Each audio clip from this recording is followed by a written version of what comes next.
Salam alaikum, marhaba bikoum pour ce nouveau cours de génie génétique niveau 3e année licence biologie moléculaire. Donc هذا الكور راه يتبع السلسلة اللي بديناها depuis quelque temps sur mutagénèse et mutation. Et au cours de cette vidéo, nous allons nous focaliser sur l'effet des mutations sur les gènes. Donc, je vous suggère, avant de commencer de visionner cette vidéo, de voir les précédents cours, spécialement celui de mutagénèse aléatoire. Donc, comme je vous l'ai expliqué dans de précédentes vidéos, afin de comprendre l'effet d'une mutation sur un gène, il faut déjà savoir de quoi est composé un gène. Donc, nous avons tout d'abord le promoteur qui est fusionné ou collé à l'ORF, l'Open Reading Frame. قلت لكم باللي البروموتور الدور تاعو هو يتحكم في الاكسبرسيون سباسيو تمبوريل تاع جين. واش معناها؟ وقتها وين يتعبر الجين. بور سولا كيما قلت لكم في لا فيديو بريسيدونت introduction et notion de base, le promoteur عنده des éléments 6. هاد les éléments 6 هما des séquences d'ADN spécifiques qui peuvent être inductrices ou la répressives. Les séquences, elles vont interagir avec des facteurs ou des protéines ou facteurs de transcription, ils sont éléments trans, où l'association entre l'élément trans ou l'élément 6 va ou activer, dans le cas d'une induction, ou désactiver ou réprimer le promoteur, dans le cas d'un répresseur. Donc, les facteurs de transcription ou éléments trans, ils vont permettre de recruter l'enzyme qui s'appelle ARN polymérase. وهذا l'ARN polymérase هي اللي يدير الاستنساخ تاع l'ORF. Donc vous avez ici l'exemple qui est tiré du cours notion de base, où vous avez l'ARN polymérase qui reconnaît le promoteur via deux facteurs de transcription. Des facteurs de transcription qui sont de nature protéique possèdent en fait des domaines spécifiques qui vont permettre de se lier à l'ADN. Donc à cela, nous devons ajouter la complexité aussi de l'ORF, l'Open Reading Frame. Alors l'Open Reading Frame, ce sera tout ce qui sera entre le start de transcription, jusqu'au stop de transcription, ومن بعد في واش كاين بين هاد les deux points de démarrage et d'arrêt, il va y avoir des petits changements. Comme je vous l'avais expliqué chez les prokaryotes, nous allons avoir les gènes organisés en opérants. واش معناها؟ C'est que les gènes, ils vont être associés, on va avoir plusieurs gènes entre le start et le stop, et ils seront sous le contrôle d'un promoteur. Donc vous allez avoir ici le gène 1, 2, 3 et 4. Alors que chez les eucaryotes, dans la majorité des cas, le gène est organisé, l'ORF est organisé en gène unique. Des gènes واحد مع le promoteur. وواش نصيبو à la place de les différents gènes اللي نصيبوهم عند البروكاريوت, عند les eucaryotes نصيبو des exons et des introns. قلت لكم في une vidéo précédente بلي les exons هما اللي رايحين يبقاو تصرى لهم ترجمة, alors que les introns رايحين يروحوا خلال عملية النضج تاع l'ARN. Donc en fait, pour comprendre quel va être l'impact d'une mutation, et comme je vous ai dit, quand vous faites de la mutagénèse, par exemple par agent chimique, vous avez plusieurs milliers de mutations qui sont insérées dans un même gène, et donc pour comprendre l'effet d'une mutation, en fin de compte, il faut saisir la complexité de c'est-à-dire que la mutation, elle va avoir autant d'effets possibles que d'éléments que je vous ai présentés. Donc à cela s'ajoute le fait que vous avez ce schéma global où on va avoir le promoteur. Une fois activé, il va induire l'expression du gène, ta'bir gène, où il va aboutir sur la transcription et donc la production de l'ARN. L'ARN, il va avoir une traduction, il met une protéine, et la protéine, parfois تلعب دور وحدها في الخلية, وparfois تلعب دور بتفاعلات مع بروتينات واحدة أخرى. Et donc, la mutation qu'elle touche le promoteur ou l'ORF, elle peut agir ou peut modifier différents éléments de tout le processus pouvant ou activer ou la تقوي gène, la mutation à la fin, l'effet final تقوي gène, ولا تضعفه ولا تحبسه. Donc يلا هنشوفوا إذا كانت la mutation تقيس d'abord le promoteur واش قادرين يصراو كيما. Donc هنا vous avez l'exemple que la mutation a affecté le promoteur. نرجعوا للشيما تاعنا تاع قبيله. عندنا لي زيليمون 6. عندنا 4 possibilités de mutation. يا لا mutation جات في بلاصه غير élément 6، يا مست ان élément 6 inducteur، يا مست ان élément 6 répresseur، يا خلقت un nouvel élément 6. دونك من هنا يولي عندنا هاد لي ديفيرونت بوسيبيليتي. يا في الكا الاول وين ما مست حتى élément 6 il y aura pas d'effet، قادر ما يكونش كاين ليفي dans la majorité des cas، mais قادر ثاني il peut y avoir dans certains petits cas des effets، mais هذه نهضروا فيها من بعد. Deuxième possibilité، عندنا في ال deuxième cas la mutation نحت l'inducteur، مالا واش يصرى une inactivation تاع البروموتور، يولي ما يقدرش يصرى l'activation du promoteur، donc الجين ما يتعبرش. في الدو والتروا هذا نزوج on peut avoir ثاني la modification d'interaction entre les éléments 6 et trans. واش معناه؟ قادر bien évidemment la mutation تضرب الريبريسور وتنحيه، et donc le gène واش يولي plus fort، يزيد يقدر على واش خاطش لو ريبريسور ما يكونش. هذه الاولى. ثانيا قادر بلا ما ينح الريبريسور ولا ينح الاندكتور، قادر لا ميوتاسيون تغير في قوه جاذبيه الريبريسور بارابور à l'élément trans تاعو ولا l'inducteur par rapport à l'élément trans تاعو. Et donc en fin de compte vous allez avoir ou une augmentation ou une réduction d'association entre l'élément 6 et l'élément trans. Et donc هذا حتما راح يكون عنده فعل على l'activation تاع البروموتور. Finalement ثاني on peut avoir la création de nouveaux éléments 6. واش معناه؟ la mutation خلقت لنا des nouveaux éléments 6 ou inducteurs ou répresseurs. لا خلقت des éléments inducteurs راح تزيد قوة البروموتور، لا خلقت des éléments répresseurs راح تنقص قوة البروموتور. وكي نقولوا قوة البروموتور واش معناه؟ هي كمية لي ترانسكري، كمية لي زايرين اللي ينتجو البروموتور بعد son activation ولا sa désactivation. Donc une augmentation de l'activité du promoteur conduira à une augmentation des transcrits. Une réduction de l'activité du promoteur conduira à la réduction des transcrits.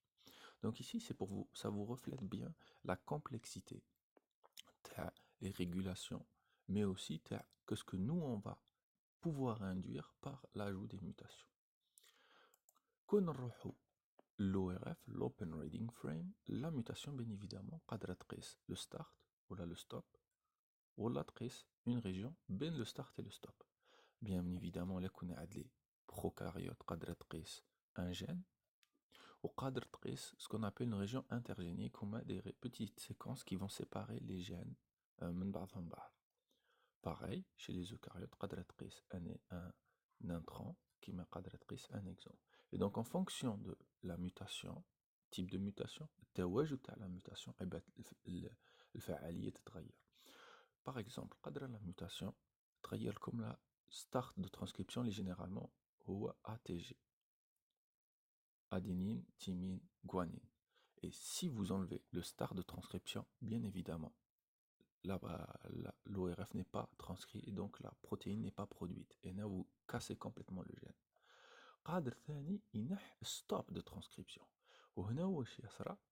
إذا نح stop de transcription، l'ARN polymérase qui تلحق le stop ما تحبسش تكمل حتى تلقى un stop. Et donc vous allez obtenir une protéine chimère هجينة وين فيها l'ORF تاع le gène اللي راكم درتو الموتاسيون، mais plus une partie de séquence اللي مورا الجène.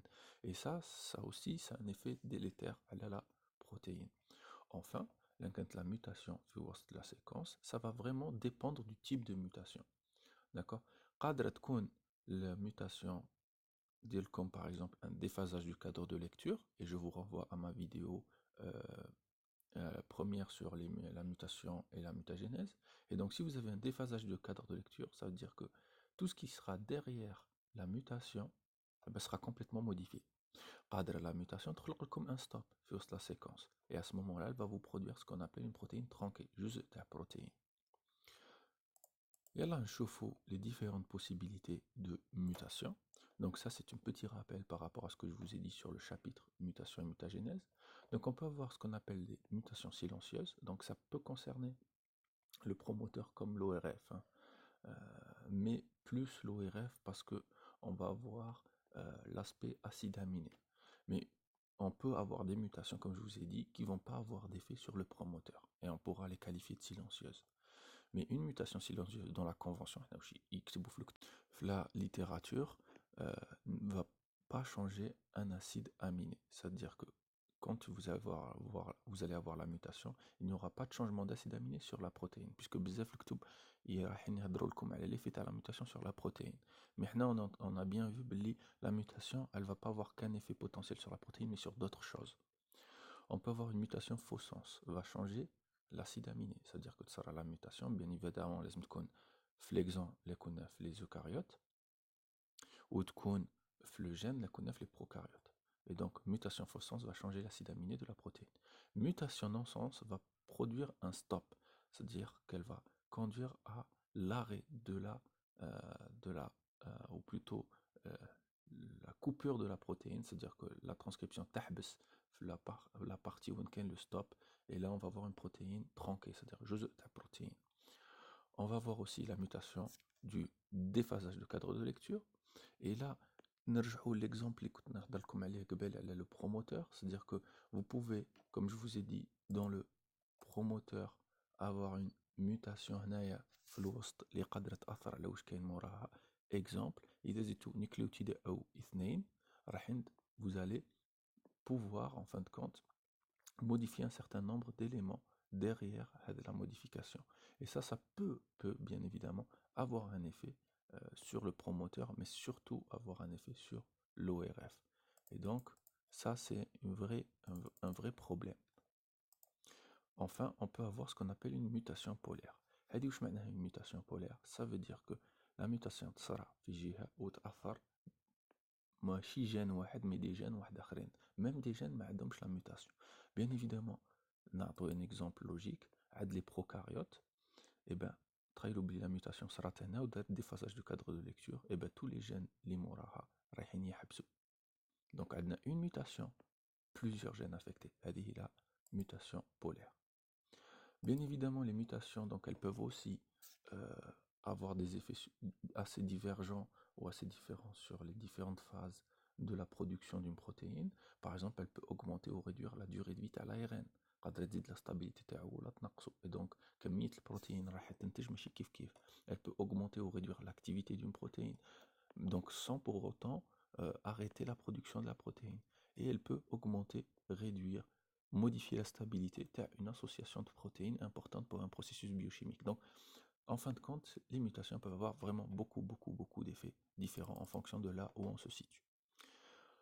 On peut aussi, donc, dans le cadre des mutations polaires, avoir chez les eucaryotes des mutations polaires, puisque, comme l'exemple, les prokaryotes, et ben, chez les eucaryotes, on peut avoir une mutation où on mute un gène, mais c'est plusieurs gènes qui sont affectés. Et c'est typiquement ce qu'on peut voir chez les facteurs de transcription. Un mutant, par exemple, le gène A. Donc, le gène A, dernière une mutation, le gène A. Le gène A, il met une protéine, il y a un facteur de transcription qui va reconnaître plusieurs promoteurs associés à différents gènes. Donc, en fin de compte, qui fait le gène A, il y a le gène A, le gène B ou C, le facteur de transcription qui est là pour les activer, le facteur de transcription A, mais donc il n'y a pas, en fin de compte, l'expression de ces deux gènes, et donc il y a alors, trailou, ça peut aller encore plus loin. Trailou, il y a gène B ou C, des facteurs de transcription. Et donc, en fin de compte, on va inactiver, pas que si on mute gène A, on va inactiver gène B et C, ou on va inactiver les gènes qui sont cibles des facteurs de transcription B et C. Et donc, vous pouvez voir qu'une petite mutation sur un gène peut avoir vraiment des répercussions énormes sur les régulations d'expression de gènes dans une cellule chez un mutant. Enfin, pour clore ce cours, on va prendre quelques définitions اللي راهم مستعملين بزاف فيها في la mutagénèse. وشنو هي la mutation gain de fonction, وشنو هي la mutation perte de fonction, وشنو هي mutation knockout, وشنو هي mutation knockin, وشنو هي mutation knockdown, وشنو هي un allèle, وشنو هي un locus.